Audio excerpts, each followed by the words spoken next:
Sepakat apa enggak Ibu bahwa Tuhan itu sang pencipta alam? Tuhan saya iya. Tuhan itu satu apa berapa? Tuhan itu satu tapi yang ngaku-ngaku Tuhan banyak. Nah, itu baru.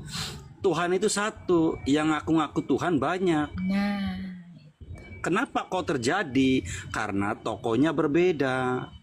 karena ada iblis yang ingin mau menjadi Tuhan. Ya, kalau saya tuh nggak mau menyalahkan iblis ciptaan Tuhan lah ya, karena iblis pun ciptaan Tuhan. Saya nggak mau menyalahkan ke situ. Tuhan tidak dalam dogma saya ya Pak ya, punten ya. Kalau dalam dogma saya Tuhan tidak menciptakan iblis, tapi Tuhan menciptakan malaikat. Namun malaikatnya ini menjadi iblis, berubah gitu. Sama seperti kayak Bapak atau saya gitu. Kita punya anak yang kita lahirkan ini anak baik-baik, tapi akhirnya dia milih jadi penjahat atau jadi pembunuh. Tapi apakah dikatakan saya melahirkan penjahat? Kan enggak. Demikian Allah itu menciptakan malaikat, bukan menciptakan iblis. Tapi kalau dia mau jadi iblis itu atas kehendaknya. Jadi kalau anak yang saya lahirkan ini baik, dia mau menjadi penjahat itu karena pilihannya.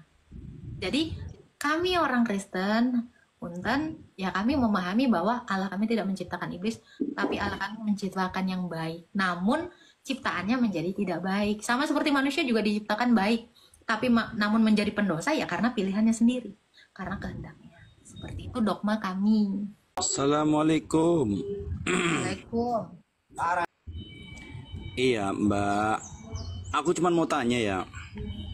Kan banyak komal-komal yang debat lintas agama. Yang mau saya tanyakan, apa hasil daripada debat itu? Saya nggak tahu karena saya nggak berdebat. Saya memberitakan firman Tuhan.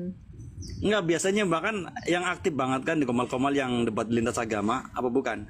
Saya nggak debat agama. Saya memberitakan firman Tuhan. Oh, memberitakan. Ya kalau memberitakan sih saya setuju sih, karena sebenarnya kita hanya tokoh saja yang berbeda. Tokoh apa sih maksudnya? Saya Iya, kan dengan Bapak ya berbeda lah Pak. Iya, kan begini ya. Saya tidak akan mengenal Allah kalau tidak diperkenalkan sama baginda Nabi. Sebaliknya pun umat Kristiani nggak bakalan kenal Yesus kalau tidak diperkenalkan Yesus. Bukan, Tuhannya. kalau tidak diperkenalkan Rasul. Iya, intinya kalau tidak diperkenalkan kan seperti itu ya. Berarti kan Ya, hanya jadi hanya beda tokoh. Bapak kenal Allah karena diperkenalkan Muhammad. Kami Iya. kenal Tuhan Yesus karena diperkenalkan para rasul kami, Rasul Matius, Markus, Lukas, Yohanes, Rasul Paulus. Oke. Tokohnya berarti kan berbeda ya. Ya, Nah, sepakat apa enggak Ibu bahwa Tuhan itu sang pencipta alam? Tuhan saya iya. Tuhan itu satu apa berapa? Tuhan itu satu tapi yang ngaku-ngaku Tuhan banyak. Nah, itu baru. Tuhan itu satu, yang ngaku-ngaku Tuhan banyak. Nah, Kenapa kok terjadi? Karena tokohnya berbeda. karena ada iblis yang ingin mau menjadi Tuhan. Ya, kalau saya tuh nggak mau menyalahkan iblis ciptaan Tuhan lah ya, karena iblis pun ciptaan Tuhan. Saya nggak mau menyalahkan ke situ. Tuhan tidak dalam dogma saya ya Pak ya, punten ya. Kalau dalam dogma saya Tuhan tidak menciptakan iblis, tapi Tuhan menciptakan malaikat. Namun malaikatnya ini menjadi iblis, berubah gitu. Sama seperti kayak Bapak atau saya gitu. Kita punya anak yang kita lahirkan ini anak baik-baik, tapi akhirnya dia milih jadi penjahat atau jadi pembunuh. Tapi apakah dikatakan saya melahirkan penjahat? Kan enggak. Demikian Allah itu menciptakan malaikat, bukan menciptakan iblis. Tapi kalau dia mau jadi iblis itu atas kehendaknya. Jadi kalau anak yang saya lahirkan ini baik, dia mau menjadi penjahat itu karena pilihannya. Jadi kami orang Kristen, punten, ya kami memahami bahwa Allah kami tidak menciptakan iblis, tapi Allah kami menciptakan yang baik. Namun ciptaannya menjadi tidak baik. Sama seperti manusia juga diciptakan baik, tapi namun menjadi pendosa ya karena pilihannya sendiri, karena kehendaknya. Seperti itu dogma kami. Oh, berarti istilahnya bisa dibilang tidak menciptakan semuanya ya?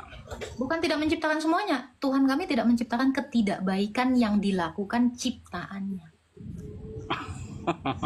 Oke, sekarang saya tanya ya? Pak, apakah Tuhan menciptakan dosa? Oh iya dong. Loh, tapi saya tanya, apa gunanya dosa? Karena dosa kan Kan ketidakbaikan. gini, Ima ya. Gimana? Kalau saya ya, Allah itu kan maha segalanya. kita sudah percaya bahwa Tuhan itu maha segalanya. Ya termasuk, namanya juga segalanya, semuanya kok. Berarti termasuk Allah itu membuat dosa, membuat kita berdosa. Semuanya ciptaan Allah, semuanya. Jadi ketika kita berzina itu ciptaan Allah. Perzinahan itu diciptakan sama Allah gitu. Kalau di dalam pemahaman saya, Mbak, itu pun atas kehendak. Kehendak siapa? Ya Tuhan saya lah. Berarti Kalau- Tuhan ini ibarat kita gini ya Bang. Kalau saya analogikan, saya ini seorang ibu. Terus saya suka-sukain anak saya, mau saya jadiin anjing, saya jadiin monyet. Ini kan artinya saya jadi manusia nggak bertanggung jawab. Mungkin nggak Tuhan pun demikian seperti saya. Nah ini kan kacau. Karena Tuhan itu agung, mulia. Dia tidak mungkin melakukan sesuatu yang tidak mulia. Setuju toh? Iya, tapi jangan dibandingkan dengan manusia, nggak sebanding lah kedudukan Memang Tuhan. nggak dibandingkan, tapi ketika abang bilang Allah menciptakan dosa, punten ya, ini teman-teman jangan marah ya, kita diskusi loh ya, yang di bawah ini Menciptakan jangan. semua. Kalau iya sebentar saya selesaikan. Jadi kalau Allah menciptakan dosa, berzina itu kan dosa, mencuri itu dosa. Masa Allah menciptakan pencurian? Masa Allah menciptakan perzinahan? Enggak. Masa Allah menciptakan pembunuhan? Gimana ya? Nggak seperti itu, Mbak, maksudnya atas kehendak. Berarti Allah yang berkehendak atas hidup kita. Iya dong, Berarti kalau kita berbuat dosa itu Allah yang suruh. Allah pun menghendaki. Kalau nggak menghendaki, ya gini Berarti, ya, Mbak. oke, Agatha. sebentar. Kalau Allah yang menghendaki, berarti kita ini seperti kayak bonekanya disuruh untuk berzina, mencuri, membunuh gitu. Karena berarti kita ini manusia ini boneka dong. Boneka yang melakukan sesuatu atas kehendak Tuhan. Kan beda, disuruh sama kehendak itu kan beda, Mbak. Oke, boleh nggak manusia itu melakukan kehendaknya sendiri atau kehendaknya Allah? Kan banyak yang terjadi. Manusia itu melawan kehendak, banyak terjadi. Contohnya misalkan, kenapa dibilang manusia itu melawan kehendak? Sesuatu keinginan, cita-cita yang nggak mampu mendapatkan kita paksakan. Itu kan sama saja. Jadi kalau kita mencuri itu Melawan kehendak kehendak. Allah atau kehendak kita? Yang artinya dalam konsep kehendak itu seperti ini, Mbak Agatha. Segala sesuatu seseorang ketika melakukan, bergerak, itu atas kehendaknya. Kayak contoh misalkan, kenapa saya dikatakanlah mengakui bahwa Tuhan Yesus, Tuhan Kristen yang dipercayai banyak umat, saya pun mengakui itu ada Tuhan.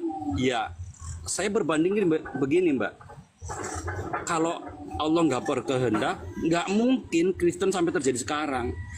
Konsep seperti itu loh, Mbak. Maksudnya kehendak itu. Adanya Kristen sampai sekarang itu pun atas kehendak Allah. Perkara itu Berarti dosa juga ada karena kehendak Allah. Iya, semua apa sih yang nggak bukan milik Allah?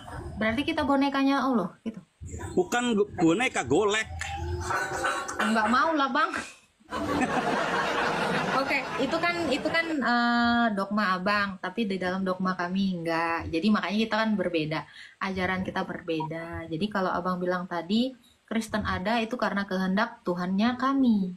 Tuhannya abang, kenapa? Karena kita masing-masing umat beragama mengimani Tuhan abang yang berkehendak.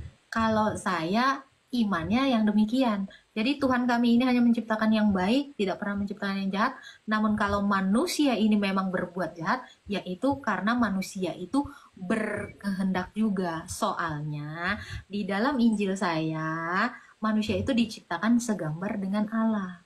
Kalau Allah memiliki kehendak, maka manusia itu yang adalah diciptakan dengan gambarannya Allah juga punya kehendak. Tetapi Tuhan itu menginginkan, inginnya Tuhan itu kita itu taat kepadanya, bukan taat kepada kehendak kita. Iya benar.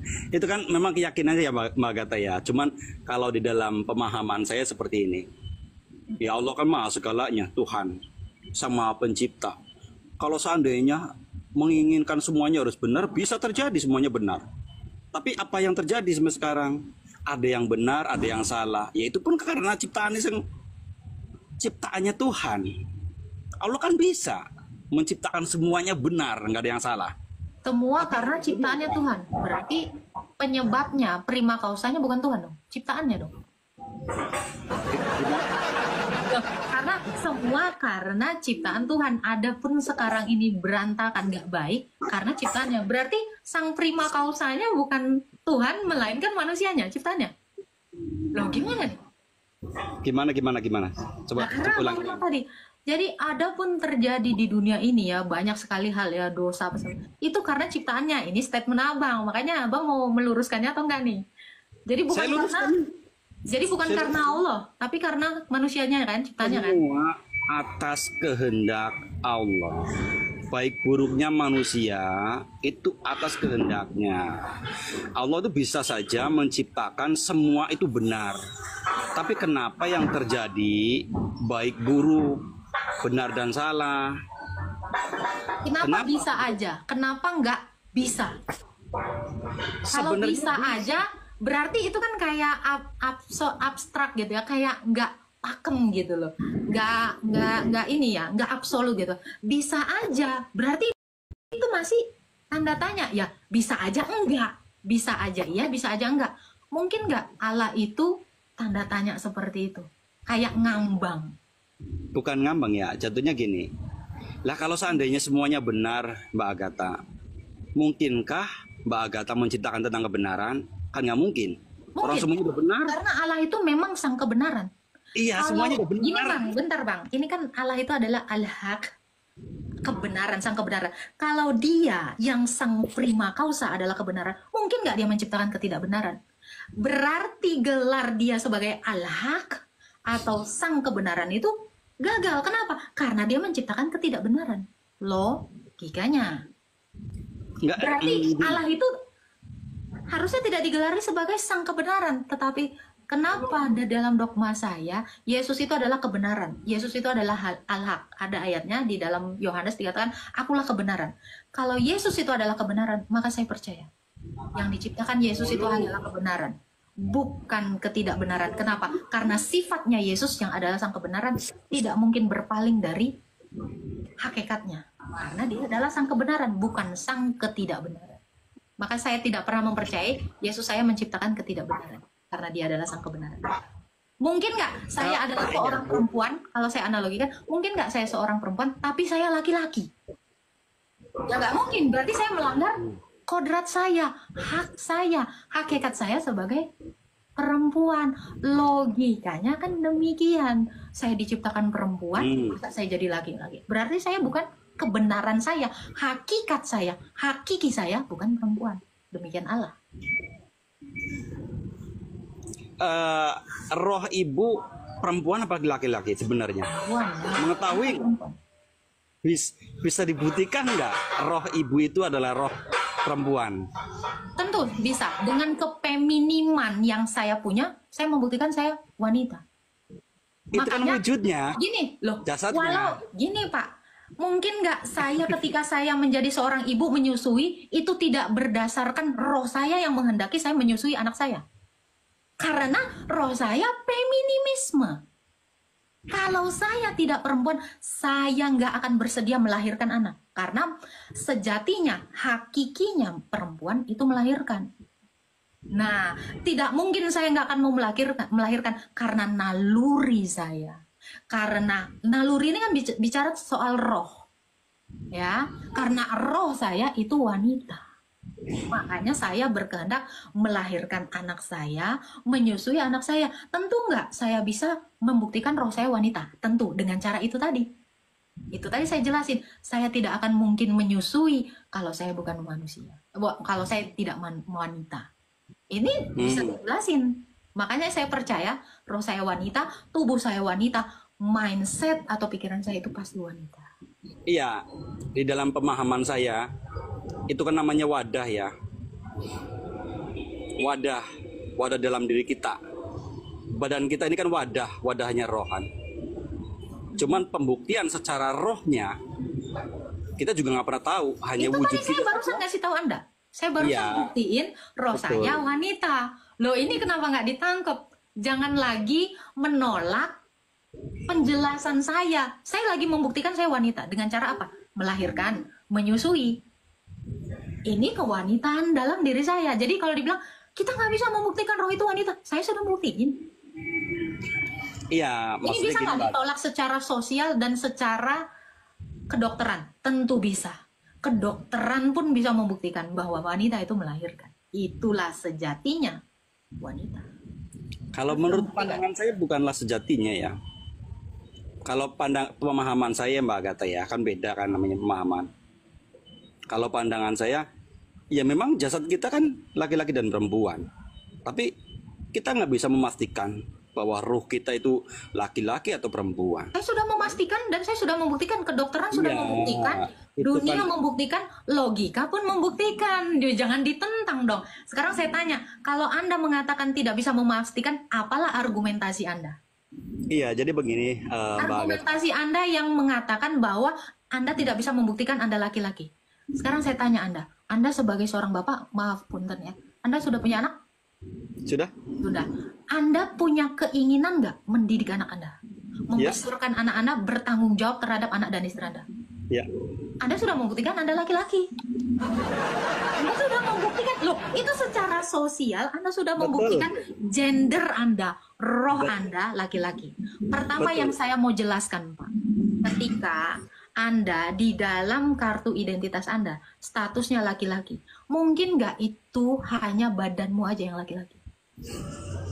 Karena di dalam badanmu ada rohmu, ada pikiranmu.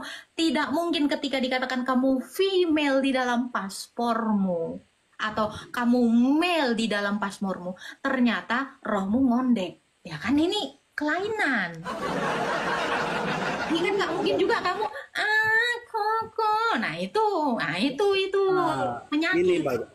Mbak Agatha, di dalam pengertian roh, mungkin pengertian dari umat Kristiani, roh itu adalah kayak arwah mungkin. Ya, Tapi roh itu memang nafas, roh itu Iya, memang arwah. iya makanya di dalam pemahaman saya umat Muslim itu namanya sukma, sadulur yang papat, ya. Sukma, roh, nafas itu sama. Iya dengerin dulu, Saya- dengerin dulu maksudnya. Kenapa di dalam pemahaman saya roh itu bukan sesuatu perwujudan, karena perwujudan itu adalah sukma. Beda antara roh dan sukma, beda. Kalau roh itu, kenapa saya mengatakan bahwa roh itu nggak bisa dipastikan perempuan atau laki-laki? Karena di dalam pemahaman Islam yang namanya roh itu rasa. Kalau sukma baru dikatakan yang Mbak Agatha bilang, oh saya bisa memastikan saya ini Oke, perempuan. rasa itu bisa diidentifikasi nggak? Bisa. Loh, berarti udah ada dong gendernya. Mungkin nggak kalau Anda gendernya laki-laki, sukanya laki-laki? Kita bicara rasa. Kita bicara rasa kan? Berarti Anda bisa aja, karena Anda belum bisa mengidentifikasi rasa Anda adalah laki-laki. Berarti Anda bisa jadi suka sama laki gitu, bukan sama perempuan dong. Ya jangan ngeliat ke situ. Wow, loh, ini kan kita mengidentifikasi rasa karena Anda mengatakan roh itu adalah rasa. Oke, sukma, rasa. Nggak mungkin rasa itu tidak bisa ditentukan gendernya karena begitu Anda tertarik sama perempuan, berarti gender Anda adalah lawan jenis Anda. Itu yang saya katakan gini Mbak Agatha. Perbedaan antara umat Kristiani dan umat Islam kenapa bisa dibilang beda? Dari pemahaman roh menurut umat Kristiani yaitu adalah sukma. Sedangkan di umat Islam yang namanya roh lah bukanlah sukma. Kalau sukma perwujudan kita, tapi kalau roh itu bukan.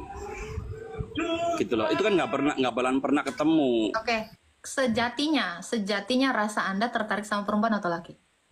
Ya nafsu banget toh. Sama perempuan toh, berarti Anda laki, berarti rasa Anda sudah teridentifikasi Anda laki. Oh, sudah selesai. Oke, Oke, thank you ya Mas ya. Berarti udah tahu ya. Kita berarti bisa nggak kita mengidentifikasi jenis atau gender dari roh? Bisa. Karena Anda sudah tertarik sama perempuan. Kalau Anda tertarik sama laki-laki, berarti Anda bukan laki. Oh. Gini, Mbak Agatha, ya sebenarnya ya, cuman beda pangkal paham saja kita. Karena penganggapan saya itu bahwa roh itu bukan perwujudan kita. Karena Tadi abang bilang roh adalah perwujudan. Sekarang ganti lagi. Saya mendengarkan loh dari tadi. Gimana bisa dijelaskan? Kan awal saya bilang. Semua saya rekam di kepala saya. Iya, kan saya bilang perwujudan itu adalah sukma. Kan Kalau beda. sukma itu adalah roh. Berarti roh tadi barusan Anda bilang tidak Sukma itu ada bukan roh. perwujudan. Ini Anda udah belepotan sih sebenarnya. Sukma itu bukan roh. Oke, jadi roh adalah? Roh itu adalah rasa. Rasa adalah? Kamu bisa merasakan nggak? Oh, kan tadi abang udah bilang kalau roh roh itu saya pahami ini pernyataan Anda 3 menit 24 detik yang lalu Anda Iya, mengatakan rasa roh bukan itu sukma, perwujudan, Mbak. roh itu rasa. Jadi yang mana nih? Diputar. Iya, roh itu adalah rasa. Roh itu yang- adalah rasa. Roh itu Yes. adalah sukma. Ya berarti sama dong. Jangan digiring dong. Masa dikatakan roh adalah sukma? Oke, sekarang saya tanya. Sukma itu wujud nggak? Wujud? Rasa itu wujud nggak? Enggak. Kalau nggak wujud, wujud kan artinya ada. Kalau nggak ada, kenapa ada rasa suka? Itu bilang rasa, bukan roh. Manis itu wujud nggak? Enggak. Wujud, kenapa? Karena diidentifikasi indera Oh, itu bohong. rasa kita loh. Coba ditujuk. Ini Pak, makanya Coba kemarin ditujuk, si coba Daman, ditujuk. Daman, Ini Daman. pembuktian. Makanya saya bilang Iya. Daman Almantiki mati telak kemarin ketika gue bilang kalau kamu katakan rasa itu tidak wujud, sementara ada indera di dalam tubuh manusia itu Sabar, ditunjuk. mengidentifikasi sabar. Coba ditujuk. Ada salah satu indera di dalam badan kita ini yang bisa Ya. mengidentifikasi keberadaan rasa manis. Wujud itu tidak bisa direfleksikan hanya dengan penglihatan, Ayo. tetapi dengan Harus bisa pendengaran. Sabar. Saya Iya, iya. katakan wujud artinya ada, manis itu ada. Manis itu ada, jelas. Kenapa? Karena lidah pengecap kita bisa mengidentifikasi itu rasanya manis, asin, apapun itu, whatever, bahkan umami.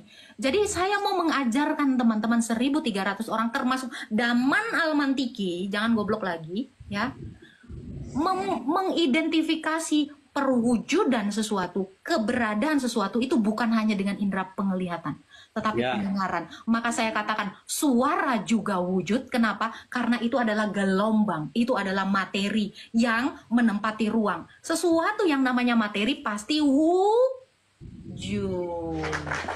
Iya, tapi pembuktiannya mana? Kan tadi Mbak Agatha Oke, bilang. sekarang saya tanya, kalau Anda minta pembuktian, bagaimana Anda bisa merasakan gula manis? Apa indera apa yang Anda gunakan untuk mengidentifikasi? Karena gini Bang, manis itu definisi. Definisi manis kita dapat ketika kita melakukan uji coba. Uji cobanya di mana? Lidah. Makanya saya kasih tahu teman-teman 1.300 orang, inderanya manusia untuk mengidentifikasi wujud itu ada 5. Makanya kita mengenal dengan panca indera: peraba, perasa, pembau, ya, apalagi pendengaran, penglihatan. Jangan cuman ini, mata. Karena bukan, Tuhan itu tidak menciptakan indera kita itu cuman biji mata sehingga kita lihat wujudnya. Tetapi ada suara yang wujudnya kita identifikasi dengan pendengaran kita. Ada rasa yang lidah kita mengidentifikasinya dengan cara mengecapnya. Ada bau. Bau itu juga wujud. Kenapa? Karena ada indera pembau kita yang mengidentifikasi kentut itu nggak enak baunya. Boleh nggak saya bertanya? Oke, thank you ya. Kalian cacat logika. Bahkan saya bisa menjelaskan roh itu ada gendernya. Ini saya katakan, ketertarikan saya terhadap laki-laki membuktikan saya perempuan. Ini bukti. Saya tidak perlu memperdebatkan sesuatu yang sudah saya buktikan, tetapi kalian tidak bisa membuktikan apapun. Nah itu. Saya nggak mau terlalu lama karena saya mengulang. Saya sudah mengulangnya berkali-kali.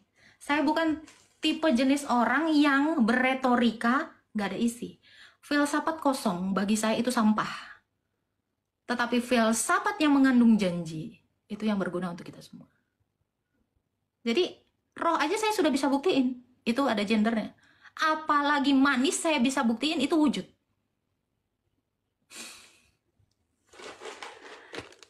Ini terlalu fakta dan terlalu logika. Ketika saya bilang ini manis,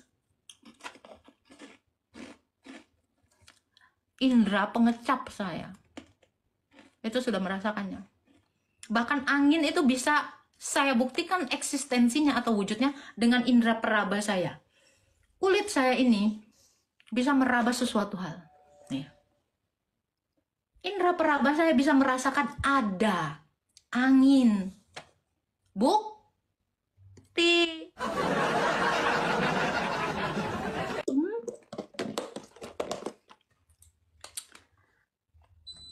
Bisa belajar sekarang? Mungkin nggak musik itu ada? Musik itu sesuatu yang ada. Bisa kita lihat nggak? Ini. Itu adalah gelombang. Kalau dikatakan dia gelombang, berarti dia menempati ruang.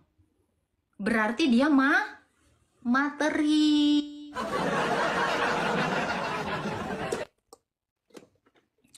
Maaf, tidak terkalahkan.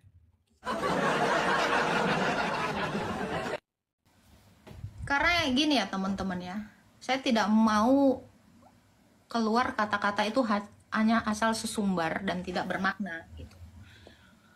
Angin nampak nggak bang? Angin dirasa bang. Kan indera bukan indera penglihatan aja. Bisa saya jelasin nggak, goblok dong? Ya, jadi kalau ada orang yang minta lagi penjelasan, angin ada nggak ada? Kan ada indera peraba. Ini loh, gimana sih? Oh Tuhan, kalian kayaknya perlu belajar yang namanya biologi ya. Apa kalian nggak pernah sekolah?